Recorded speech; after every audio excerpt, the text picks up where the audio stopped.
Hello friends, welcome to my YouTube channel.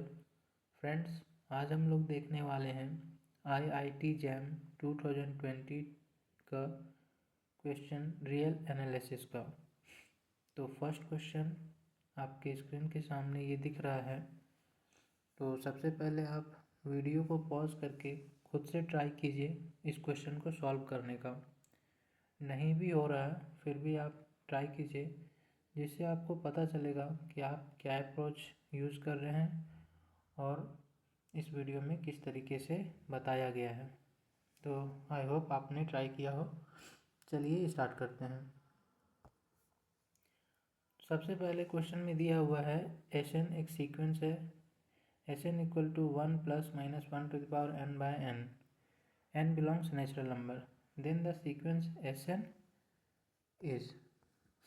ठीक है, N हमारे पास एक सीक्वेंस दिया है और इसके बारे में पूछ रहा है क्या ये मोनोटोनिकली इंक्रीजिंग है और कन्वर्ज कर रहा है 1 पे, या फिर मोनोटोनिक डिक्रीजिंग है और कन्वर्ज कर रहा है 1 पे। नेक्स्ट पूछ रहा है neither monotonic increasing nor monotonically decreasing but is conversion to 1। ठीक है, यानी हमें इस क्वेश्चन में पूछा गया है क्या सीक्वेंस एन मोनोटोनिक इंक्रीजिंग है, डिक्रीजिंग है, कन्वर्जेंट है, डाइवर्जेंट है। कन्वर्जेंट है तो 1 पे कन्वर्ज कर रहा है या नहीं कर रहा है। ठीक है, चलिए अब हम लोग इसका सॉल्यूशन देखते हैं। तो देखिए, जब भी क्वेश्चन आता है मोनोटोनिसिटी से, यानी सीक्वेंस मोनोटोनिक है या नहीं है, तो इस चीज़ को चेक करने के लिए हम लोग फॉर्मूला यूज़ करते हैं an+1 - an। ठीक है, अगर ये वैल्यू ग्रेटर देन 0 है तो हम लोग बोलेंगे सीक्वेंस an मोनोटोनिक इंक्रीजिंग होता है, और अगर ये sequence an+1 - an less than 0 है तो हम लोग बोलेंगे सीक्वेंस an मोनोटोनिक डिक्रीजिंग होता है। तो जब भी आपको मोनोटोनिक कंडीशन चेक करने बोले जाएगा तो आपको यही कंडीशन यूज़ करना है। ठीक है, तो हम लोग इसी कंडीशन का यूज़ करके चेक करेंगे कि सीक्वेंस मोनोटोनिक है या नहीं है। यहाँ पे लिखा हुआ है Sn+1 - Sn। ठीक है, तो Sn का वैल्यू ये दिया हुआ था 1 + -1 to the power n+1 divide by n+1, और Sn हम लोग का ये आ जाएगा। एक्चुअली में हम लोग को Sn दिया गया है और Sn से हम लोग Sn+1 फाइंड आउट कर रहे हैं। Sn+1 कैसे निकालते हैं, तो n के प्लेस पे n+1 रख देना है। ठीक है, जैसे यहाँ हमने किया है। अब इसको सिंप्लीफाई करना है।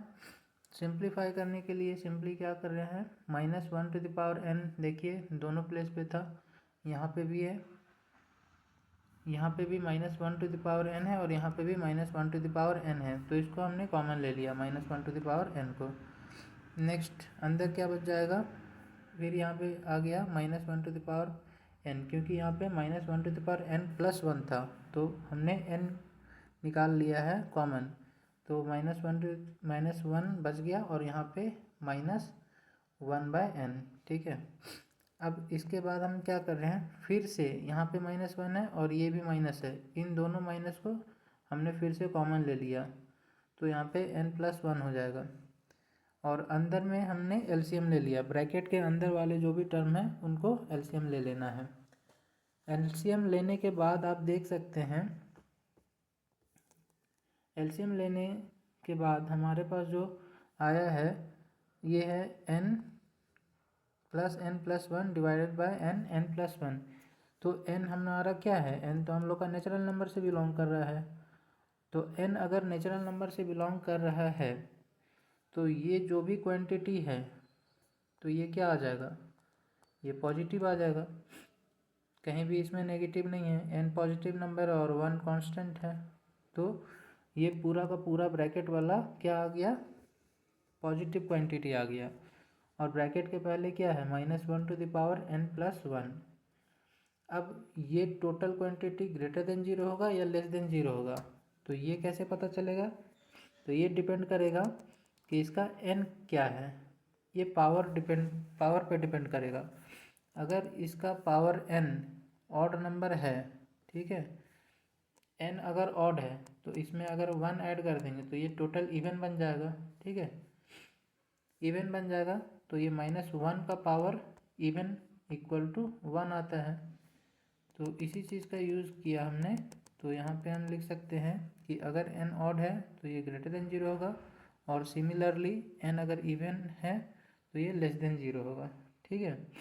तो कहने का मतलब ये है, जो सीक्वेंस हमने फाइंड आउट करा है Sn+1 माइनस Sn, तो इसका वैल्यू ग्रेटर देन 0 और लेस देन 0 ये डिपेंड कर रहा है n पे। तो अगर ये n पे डिपेंड कर रहा है, यानी कि हम ये नहीं कह सकते हैं कि ये एग्जैक्टली ग्रेटर देन 0 है या एग्जैक्टली लेस देन 0 है, ये तो n पे डिपेंड कर गया। तो हम ये भी इसमें नहीं कह सकते हैं कि ये मोनोटोनिक इंक्रीजिंग है या फिर मोनोटोनिक डिक्रीजिंग है। तो इससे ये पता चलता है कि sequence Sn neither monotonic decreasing और नॉट मोनोटोनिक इंक्रीजिंग, ठीक है, ना मोनोटोनिक डिक्रीजिंग है और ना ही मोनोटोनिक इंक्रीजिंग है। यहाँ पे sequence neither monotonic decreasing not monotonic increasing हो गया, ठीक है। तो अब हम लोग थोड़ा सा ऑप्शन देखते हैं कि ऑप्शन में क्या है। तो ऑप्शन में हम देख सकते हैं, पहला कह रहा है monotonic increasing and convergence to 1, तो मोनोटोनिक इंक्रीजिंग नहीं है, ये ऑप्शन गलत हो गया।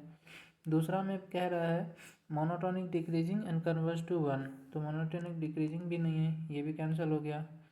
तीसरा कह रहा है neither monotonic increasing nor monotonic decreasing but is converges to 1। देखिए ये तो हम लोग का आ गया ना, neither monotonic increasing nor monotonic decreasing. अब हमें क्या फाइंड आउट करना है, हमें ये पता करना है क्या ये कन्वर्ज कर रहा है 1 पे या फिर ये डाइवर्ज कर रहा है। यानी कि अब हम लोग को इसका कन्वर्जेंट और डाइवर्जेंट फाइंड आउट करना है, ठीक है। तो चलिए कन्वर्जेंट फाइंड आउट करना है। तो अब ये तो काफ़ी इजी है, क्योंकि हम लोग का सीक्वेंस है, सीक्वेंस Sn है सिंपल, और सीक्वेंस का कन्वर्जेंट डाइवर्जेंट करने का सबसे आसान तरीका है, आराम से हम लोग इसका लिमिट निकाल सकते हैं n टेंडिंग टू इन्फिनिटी पे। अगर कोई इसका वैल्यू फाइनाइट आया तो ये कन्वर्जेंट हो जाएगा, और अगर इसका वैल्यू इनफाइनाइट आया तो सीक्वेंस डाइवर्ज कर जाएगा, ठीक है। तो हम लोग सिंपली इसका इन्फिनिटी पे वैल्यू क्या आएगा ये चीज़ चेक कर लेते हैं। तो देखिए इन्फिनिटी पे वैल्यू हम लोग फाइंड आउट करेंगे।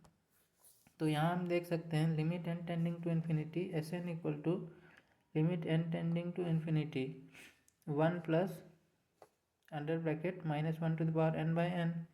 तो अगर हम लोग यहाँ पे इन्फिनिटी रख देंगे तो ये क्या आ जाएगा, ये पूरा 0 आ जाएगा, ठीक है।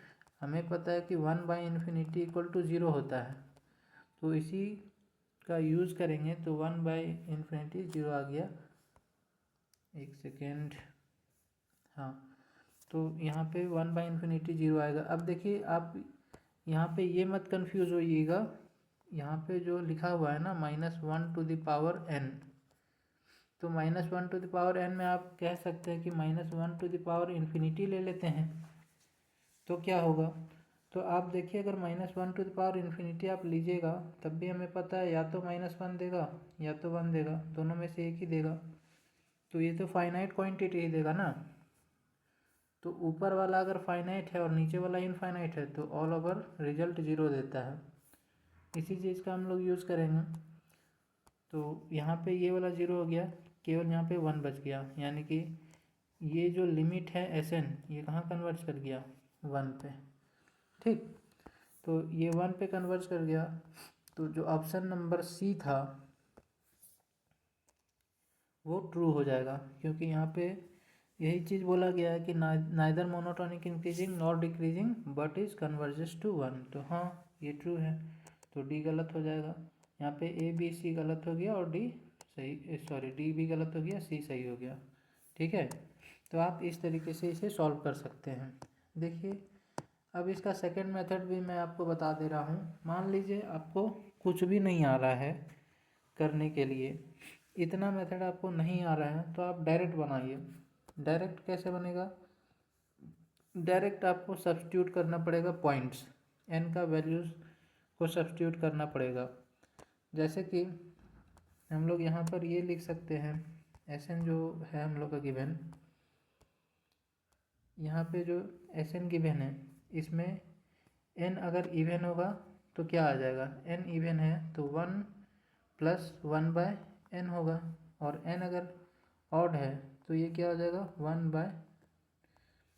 1/-1/n। ठीक है, अब यहाँ पे हम लोग n का अलग अलग वैल्यू पुट करेंगे, n का वैल्यू 1 2 3 ऐसा पुट करते जाएंगे। ठीक है, तो अगर हम लोग इसका वैल्यू अलग अलग पुट करेंगे तो क्या आ जाएगा, देखिए अगर आप इसका वैल्यू अलग अलग पुट कीजिएगा तो ये आ जाएगा 0 3/2 2/3 5/4, इस तरीके से ये चलता जाएगा। ठीक है, फर्स्ट टर्म इसका 0 है, सेकेंड टर्म 3/2 है, यानी कि फर्स्ट टर्म 0 है, दूसरा है 1.5, और थर्ड पॉइंट क्या है 2/3। 2/3 कितना हो जाता है, 0.6 हो जाता है। ठीक है, 0.66 होगा। तो आप देख सकते हैं इसमें पहला वाला तो 0 है, दूसरा वाला 1/1.5 है, और तीसरा वाला इससे छोटा आ गया। ठीक है, पहला वाला छोटा है, दूसरा वाला इससे बड़ा है, और तीसरा वाला 1.5 से भी छोटा है, यानी कि ये ना ही इंक्रीज कर रहा है और ना ही पूरी तरीके से डिक्रीज कर रहा है। ठीक है, यानी पहला टर्म 0 है, दूसरा 1.5 है, और तीसरा 0.66 ऐसा जा रहा है। ठीक है, तो ना तो ये पूरी तरीके से इंक्रीज ही कर पा रहा, ना पूरी तरीके से डिक्रीज कर रहा है। तो इससे हम पॉइंट से भी देख सकते हैं कि ये monotonic neither increasing nor decreasing हो गया। ठीक है, और कन्वर्जेंट के लिए आपको limit n tending to infinity ही करना पड़ेगा। यहाँ पर भी आप लगा सकते हैं limit n tending to infinity. जैसे ही आप limit n tending to infinity कीजिएगा तो यहाँ पर भी इन्फिनिटी लगाएंगे और यहाँ पे भी इन्फिनिटी लगाएंगे, तो यहाँ पे भी 1 रिजल्ट देगा और यहाँ पे भी 1 देगा। तो फाइनली हम लोग का कन्वर्ज कर गया 1 पे। ठीक है, तो आई होप आप लोग को ये क्वेश्चन समझ में आया होगा। अगर समझ में आया होगा तो कमेंट कीजिए, और अगर कुछ समझ में नहीं आया तो भी आप कमेंट में बोल सकते हैं किस पॉइंट पे आपको प्रॉब्लम हो रहा है। आज के लिए इतना ही, थैंक यू।